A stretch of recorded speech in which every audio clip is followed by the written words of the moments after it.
Yes, if you didn't see it, I just posted another video about what's coming up in the upcoming year, and that might be a very valuable thing for you to look back on. And I'm going to try to put the email address for this channel in the description so that if you want to reach out to me, you can. And I've actually recently rewritten my profile for Meat Fighters that goes into a lot of what I'm going to be discussing today. And also, so I wanted to go ahead and kind of reintroduce myself to you guys because it has been a year of me trying to recover from a serious injury, and I am in this mental place where I have hope that I actually get to go out there and be legit again. That I get to train Brazilian Jiu Jitsu, I get to roll with you guys, and I kind of wanted to, you know, look at the expectations for the upcoming year and what really is going to interest me as far as who do I go out and meet, right? And it's been my entire life, well, not my entire life, but my life since pretty much junior high.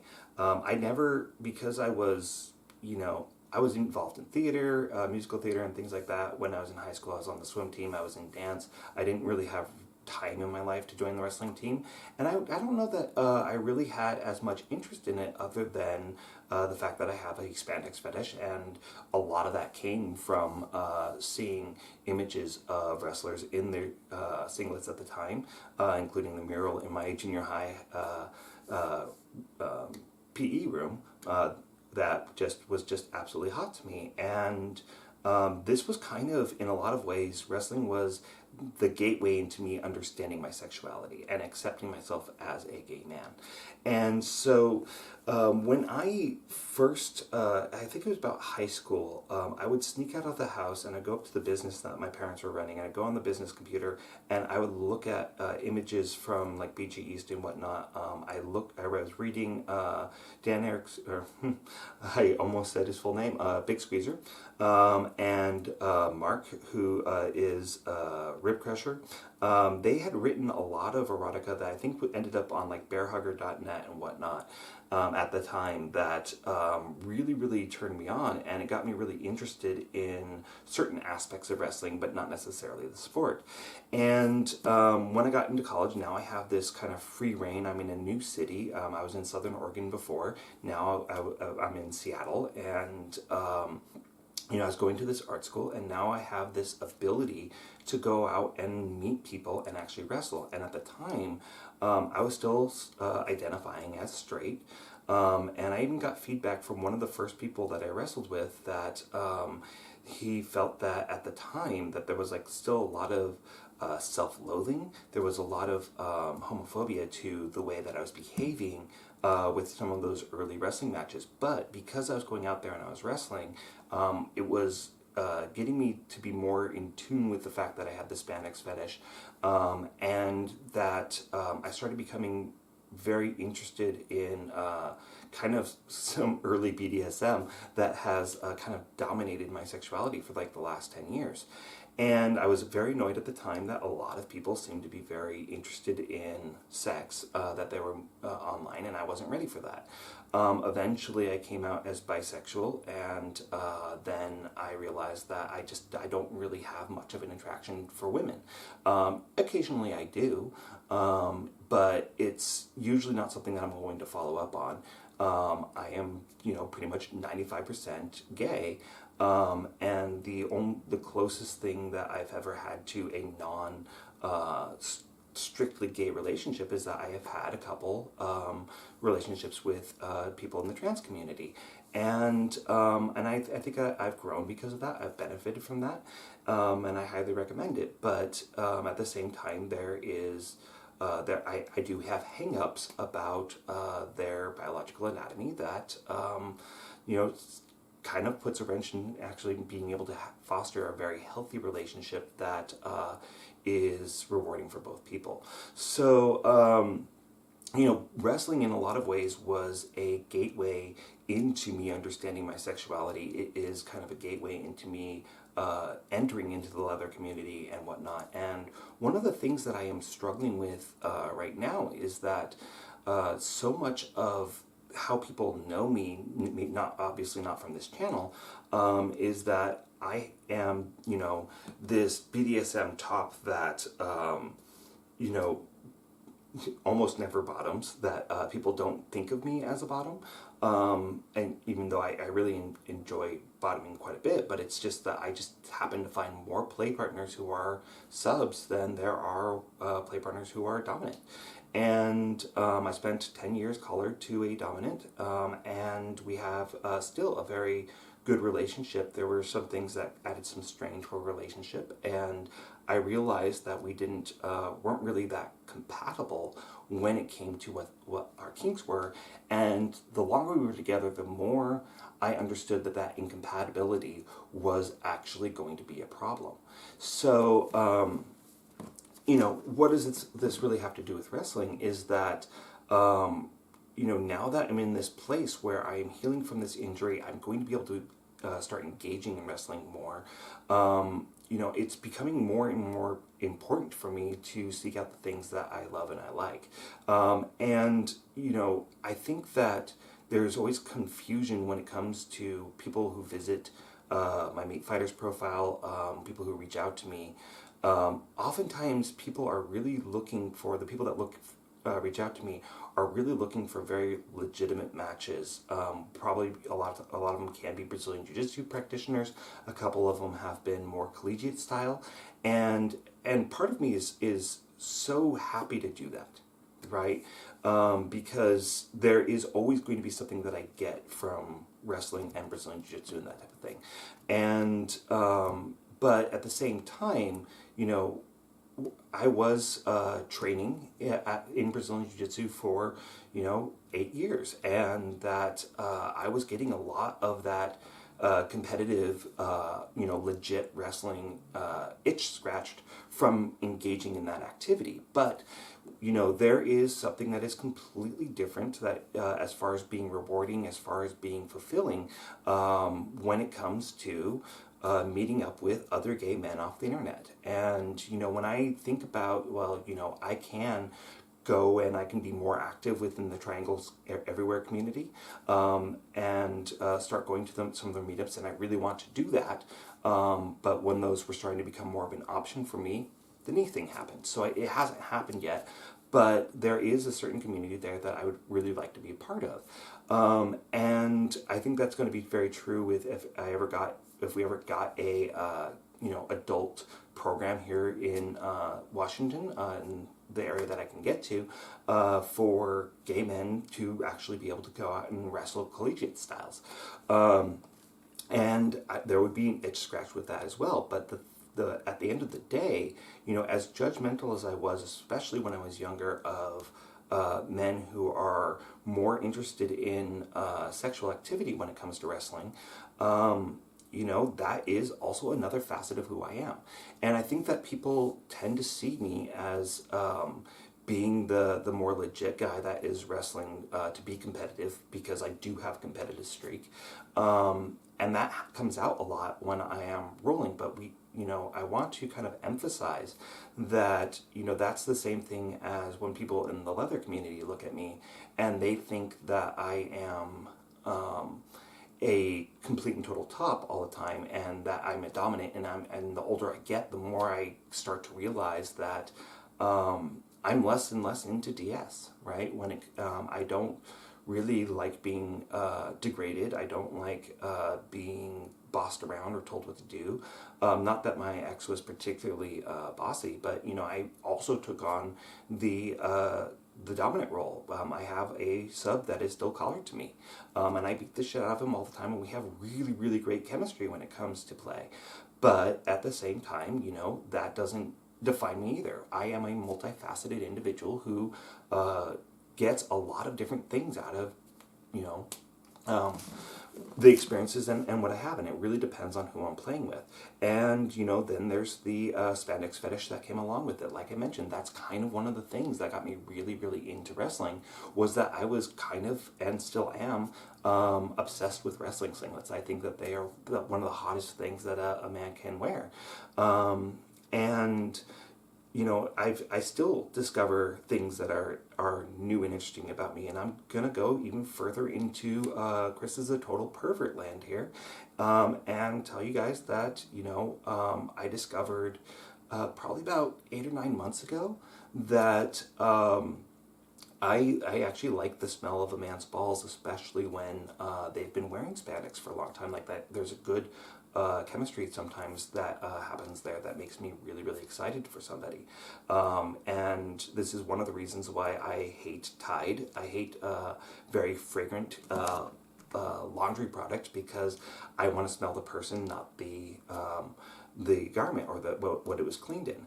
And so, there is a sexual aspect to me that comes out sometimes when I'm wrestling. It's really, really not something that can come out when I'm being competitive. And the more, it resembles, submission wrestling, Brazilian Jiu-Jitsu, that type of thing, the less that sexual side of me can come out of. So, when people are rolling and it does get competitive and people want it to be a more sexy thing, I kind of have to be tamed a little bit. I have to be told, no, back off. This is for sexy time. And the thing is that I value that time. It's not like it is some alien part of me where I am just so sport. It's only ever really happened once when I was in a competitive environment. I was actually at a tournament that I was in, full gi, and I got stuck in side control against this guy that I was actually kind of attracted to. And I don't know what he spelled with, but he was big, muscular. I was in the wrong weight class again, so he outweighed me and he pinned me down in side control. And it wasn't even just that I couldn't get out of side control, like my techniques were not working. It was that his pressure was so good on top of me, and it was so tight that I really could not move. And I started to get aroused by that. So there is definitely a sub energy to me that I think back on when I was in college. A guy had flown out, and I bought some baby oil. We put down a tarp in my living room in my apartment, and we did oil wrestling. And I didn't know anything at the time. I was a little twink, and he just threw me around like I was nothing, and that was really fun. And I get a very similar energy. And I think it's a kind of empathy for me when I am dominating somebody else, that a lot of times there is maybe a selfishness or something like that, but I get when I'm torturing somebody else, whether it's in wrestling, whether it's in BDSM, there is a certain element of I'm getting off on this because I am kind of imagining the roles reversed. Like there's an empathetic high that I'm getting from that. So, this kind of brings me into kind of this next thing that is going to very likely be in my Watch Fighters in the start of the year next year, is that there are two guys that I am just super excited to be going down to meet down in Brazil. And the reason why I'm going out to see them, and what really got me excited about them, was that actually they had recently posted a video to Watch Fighters where they were rolling together, and one of them was crushing the other and in a body scissors, which scissors, bear hugs, chokes, head scissors, those are also very much so fetishes for me. I love to get crushed. I love to squeeze. And I'll talk a little bit more about that in a moment. But what I kind of noticed in that video was that the person getting scissored wasn't trying to escape. He wasn't, giggling. There's a person out there, his channel's name is Elliot, and then there's another one, like the Rover Art, and all the adjacent ones that have come out of that, where, with the Elliot videos, they tend to be very giggly. They tend to kind of just be suffering, and they just don't really want to be there. And it really feels like at times that the people that are making those videos are really, really doing it for the subscriber fees and the money, and they don't quite get it, at least not in the same way that I do. And then there's the people that do the Rover Art ones that are generally framed as being more competitive, but they're less giggly than the LA channel, and so I do appreciate that. And Richie just happens to be cute. I also like Tom on that one, but for this other one, and I'll just go ahead and say it, it's Brad Tamer and Dio Charazzi. But the thing is that with their video, there wasn't an attempt to escape by Dio. And this seems to be kind of an ongoing theme with Dio's videos, is that when he is, either scissoring somebody or being scissored, there is I'm enjoying the fact that I'm getting tortured here kind of aspect to that I very much so identify with. And it's one of the first, if not the first time that I've actually seen that in a for-profit video that's out there. And so, Brad Tamer was scissoring Dio, and he was feeling up his muscles, and he was suffering, he was struggling with what was happening to him, but he was also very clearly in a state of wanting to be there, that he wanted to be tortured like that. And that's something that you just don't really see that much, and that is very much so like how I am. And when I've met people back in the days of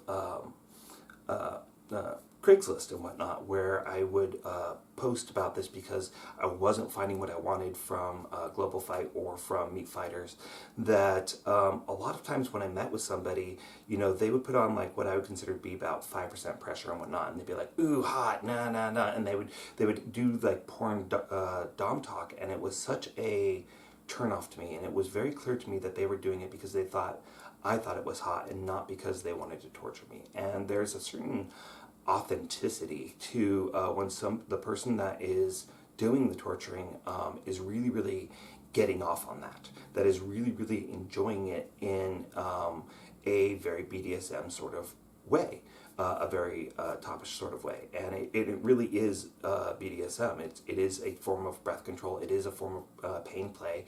And I like that there was this challenge to it, that it was really not about trying to get a quick tap. And it's one of those things that I actually really like to do when I have the rare opportunity to play with somebody who's like that, is that I like to find that edge where somebody really, really wants to tap, and I'm getting very close, and I like to keep the pressure right around there or just a little bit below, so that I see that their hand is quavering over my leg, wanting to tap to tell me that they need release. And I like to see that they are in that space. And some people, I recently talked to somebody on Meat Fighters who had reached out to me, and there was a certain timidness, and he kept asking about whether or not I thought that he could take what I was going to do. And the answer is that for me, I think it's completely mental what you can take. So it's not even about strength or core strength. It's really about your headspace when you're being crushed, and you can take more if you're really enjoying it. And the times that I've played with people who could take less than others, because everybody's going to be different, what I found was that as long as there is a range to play with, then I'm going to enjoy it. And so when I put on, I want to find that place where you are stressed out, where you are getting very close to your limit, but I don't necessarily want to cross that line all the time. Sometimes I'll make you tap and I'll cross that line, but the caveat to that is that I will get you to tap and I'll back off 10 to 15% to where you're no longer in that tap zone, but you're not really getting relief either. And that's one of the things that I really want to see. How long can I maintain that? How long can I keep you in that headspace where you are conflicted, you are uncomfortable, but you are also enjoying it?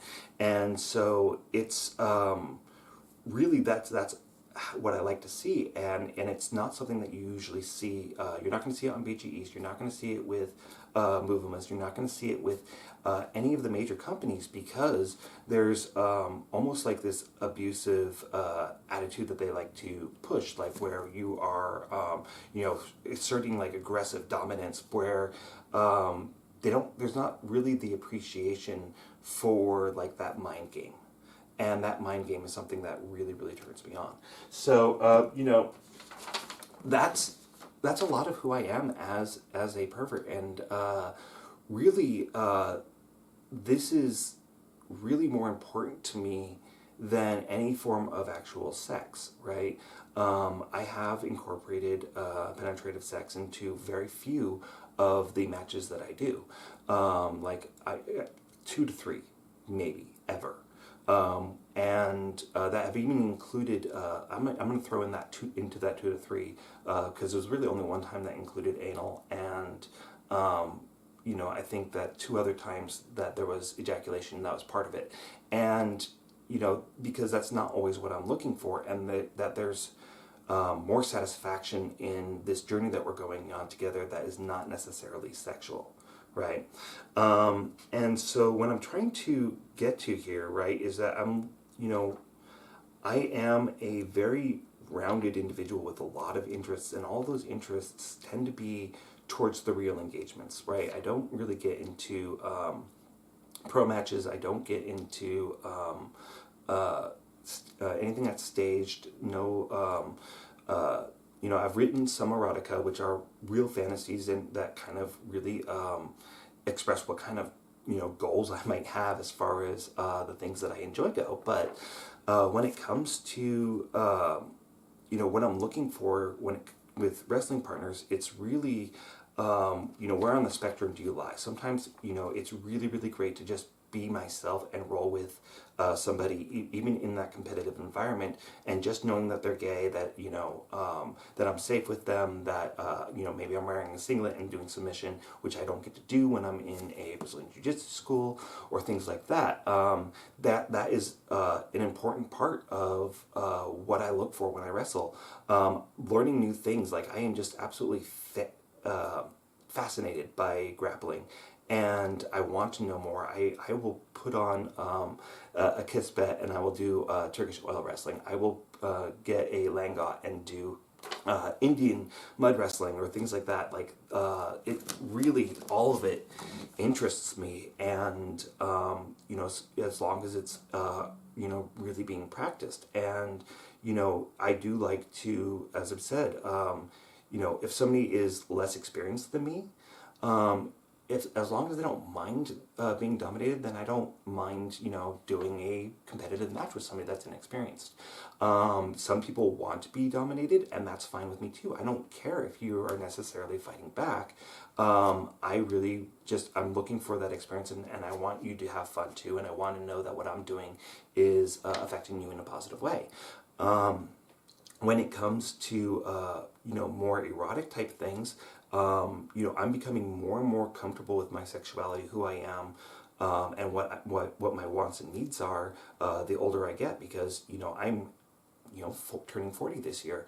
I'm running out of time where I can wrestle in the ways that I want to wrestle. That doesn't mean that there aren't black belts, people that get their black belts in Brazilian Jiu-Jitsu at 80 years old. It is a thing that happens.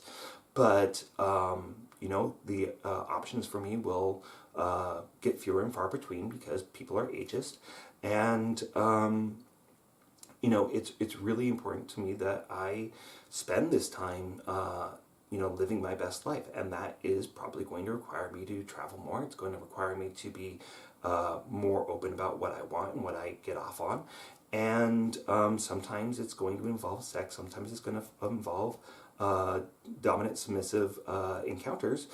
Sometimes it's going to involve something competitive, and it just really depends on who I'm with. And I'm versatile, and I'm going to have fun in a lot of different scenarios. That being said, not everybody's going to be entitled to my time or my attention, so please take rejection like an adult. And at the same time, I want to be supportive of all the different people that are out here. That's why I started this channel, is that I definitely wanted to see changes in this community that I think will be positive for everybody in the long run. So, please be more active. Please be vocal about your wants and needs. Go ahead and write in the comments down below or in the Telegram group what turns you on, what turns you off. Why are you doing this in the first place? Why wrestling? Because all that is important to say, and that's one of the things that I think needs to be addressed as far as, sorry, I'm a little bit talking a long time. But when I think about the saturation of the influence of what gay wrestling is, you have really oftentimes the over-sexualized, pro wrestling focused companies like Naked Combat, like PWP, like BG East, that really saturate the market in a way that not everybody is going to identify with the type of content that they're putting out. And so it's really important that people say, no, this is my expression of wrestling. This is what I get out of it. This is what I want to do. And that, more people are creating content, the more people are demonstrating the diversity that we have within this community, because those are the things that actually help us grow. And, at the end of the day, 99% of those are valid. I would say that the people that have don't care whether or not they're posting underage content, I would say that doesn't necessarily have a place. But outside of that, really everybody here has a voice that should be expressed, and should be a lot more than it has been. And I wanted to create a space that people could be more vocal about that. So take advantage of it, guys. There's, if there are other resources that I can build for you, or if we can find people in the community who know how to build those resources, we're going to grow stronger because of that. So, what do you guys need? What do you want? Why is this important to you? How can we make this more fulfilling for you? So I really, really want to hear more from you guys. So thank you for listening. I hope that this is illuminating to you guys. And yeah, I look forward to getting to know you guys better. All right, thanks.